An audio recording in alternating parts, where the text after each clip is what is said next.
Well, like I told the players, I would definitely take a ugly win over a pretty loss. And I think that's what we had today was kind of an ugly win where we just made a lot of mistakes, turnovers, especially that was a tough game for us for turnovers, but I don't know many games where you could have that many turnovers and come out with a win. So, a lot of credit goes to UMass for forcing us into those turnovers, but I think that we're going to grow and learn a lot from this game, which is going to be imperative. If we don't, like I told them, it'll be a long year, but I think we will grow from this and get better. With that, we'll open up for questions, and we'll start things off with Bill.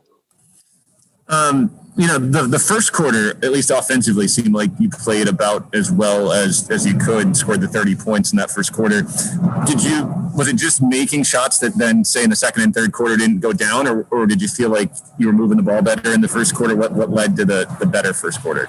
Yeah, I think the better first quarter, we came out hitting shots. And, sometimes, and that's what early games are for, is to kind of teach your team, like they can't always react on whether the shots are going in or not. Like we can't play better defense because our shots are going in compared to if we're missing and then our defense is a little bit lackluster. Or if we start throwing the ball away, then we combat that with better defense. And that's what a more mature team is supposed to do, is combat mistakes by making up for them and out hustling them. And today I just thought at times, especially in the third quarter, we really just didn't do that.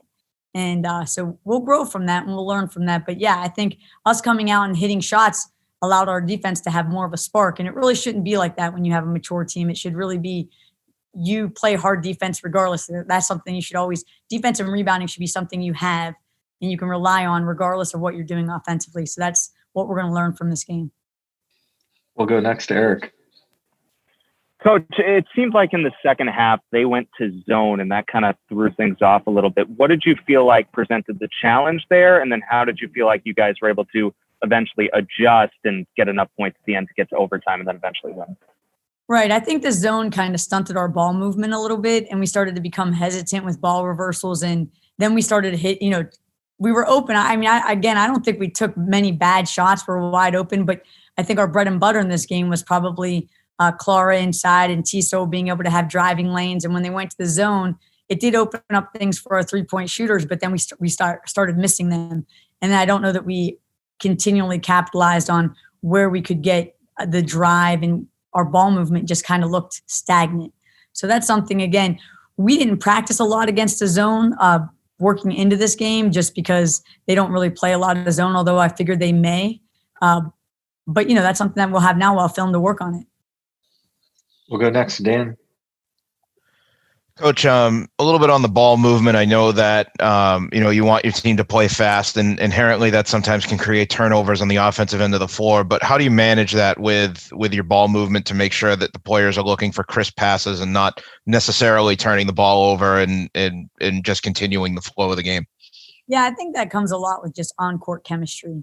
And with it only being our second game, and again, this year has been a little bit weird with people being out for different reasons, and, we're still not really to a completely healthy team. So I think getting more on-court chemistry is going to really help with that crisp ball movement that we really like. And even today, I thought I saw us hesitate a lot on just cutting back door and replacing. We just kept filtering out, which was, not really what we do. So I think as the light bulb clicks, and like I said, credit to UMass for giving us some good ball pressure in the half court. But I think that this was a good game to get us ready for what we're going to see. We'll go next to Ethan. Hey, Coach. So UMass had that 16-0 run at the end of the second quarter and into the third. So what did you tell your team that kind of took that momentum back? It wasn't at halftime, but as you guys kind of got back into it. The big thing we kept saying is I thought we fell into where we were playing their brand of basketball instead of us playing what Boston College does best. And, what we do best is pushing tempo and then having some patience and poise in the offensive set. And I thought what we kept doing is pushing tempo and then trying to force something really quick. And we really didn't need to do that. And I think that really led to them being, and then we missed some easy bunny shots that really need to be makes for us. So it was almost like bad compiled on a bad, gave them a nice 16-0 run and made us kind of our lead diminish and put us kind of on our heels a little bit. But then I thought the recovery was good. I liked the way we came out in overtime, very confident. I love that, we had 5 players in double digits, 3 with, between Clara, Tiso, and Michaela Dickens all having a double-double. That's pretty impressive. So I thought rebounding, I thought we did a good job. We got to make bunnies. We've got to hit wide open shots, and we can't let this can't be a year where we have a ton of turnovers. We're just not good enough to get past that. And we'll take one more with Dan.